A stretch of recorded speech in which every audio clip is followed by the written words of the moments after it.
আমি তো মসজিদ কমিটিতে চাঁদা দিচ্ছি, এখন কি বলবেন? আমি তো রিহাবের মেম্বার, প্রতি বছর চাঁদা দিই, কি বলবেন? এটা অবৈধ বলবেন? আমি জাতীয় নির্বাহী কমিটির মেম্বার, আমার পার্টিকে একটা নির্ধারণ করা আছে চাঁদা দিতে হয় বছরে এই কয়টা টাকা, অল্প কয়টা টাকা, আপনি কি অবৈধ বলবেন? আপনি অবৈধ বলে বলতে পারেন, আমি তো আপনাকে জড়িত করতে পারবো। চাঁদাবাজি হচ্ছে সেইটি যেটি মানুষকে বাধ্য করে জোর করে নেওয়া হয়। সমস্যাটা হচ্ছে যে সমালোচনা তো অনেকে করতে পছন্দ করেন, যারা সমালোচনা করতে চান তাদেরকে তো আর নিবৃত্ত আপনি করতে পারবেন না। আমি বুঝাতে চেয়েছি চাঁদা এবং চাঁদাবাজি দুটি জিনিস পার্থক্য আছে। চাঁদাটা কোনো কোনো সময় শ্রমিক এবং মালিকদের স্বার্থে তারা নির্ধারণ করে, তারাই নির্ধারণ করে, মানে আমি বুঝাচ্ছি সমঝোতা করে তারা তাদের কল্যাণে কালেক্ট করে তাদের মতো ব্যয় করে, তাদের যে প্রক্রিয়া আছে সেটা তারা অনুসরণ করে।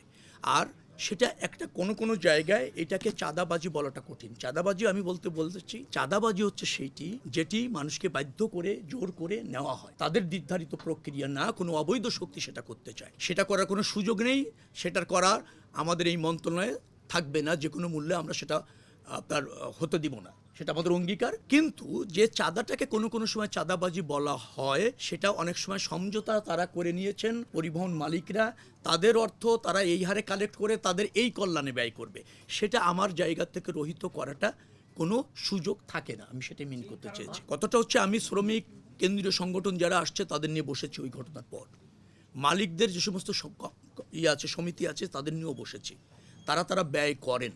আর সবচেয়ে ব্যাপার হচ্ছে আপনি একটা শর্তে একটা সমিতি রেজিস্ট্রেশন নিয়েছেন, ট্রেড ইউনিয়ন করছেন, সেখানে কোনো ব্যত্যয় হলে এটা বাণিজ্য মন্ত্রণালয়ের অধীনে তারা দেখতে পারে। চাঁদাবাজি নিশ্চয়ই একটা ফৌজদারি অপরাধ, সেটা যদি ঘটে অভিযোগ থাকলে আমাদের কাজটা কি, সেটা হচ্ছে নিশ্চয়ই স্বরাষ্ট্র মন্ত্রণালয় দেখতে পারে, ফৌজদারি অপরাধ হিসেবে ব্যবস্থা নেবে। আমরা যোগাযোগ মন্ত্রণালয়ে আমাদের একটা নিরাপদ সড়ক রাখতে চাই, পরিবহনগুলো একটা শৃঙ্খলার সাথে সেটা চলছে এবং যাত্রী বহন করছে, এটা আমাদের সুপারভিশনের দায়িত্ব।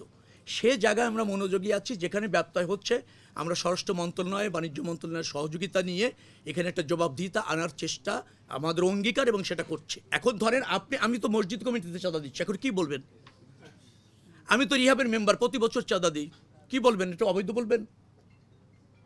আমি জাতীয় নির্বাহী কমিটির মেম্বার, আমার পার্টিকে একটা নির্ধারণ করা আছে চাঁদা দিতে হয় বছরে এই কয়টা টাকা, অল্প কয়টা টাকা, আপনি কি অবৈধ বলবেন? আপনি অবৈধ বলে বলতে পারেন, আমি তো আপনাকে জড়িত করতে পারবো না। আমি তো বলছি না, আমি বলছি ট্রাক মালিক সমিতি তাদের কল্যাণে যে টাকাটা নেয় তাদের মধ্যে মিটিং করে নির্ধারণ করে সেটা বৈধ। যারা পথে অবৈধভাবে নেবে সেটা তো অবৈধ, সেটা আপনারা মনোযোগী যদি করতে চান আমরা তৎপর আছি। স্পেসিফিকভাবে বলেন যে এই জায়গায় এটা ঘটছে, ডেফিনেটলি নেসেসারি অ্যাকশন নেওয়া হবে।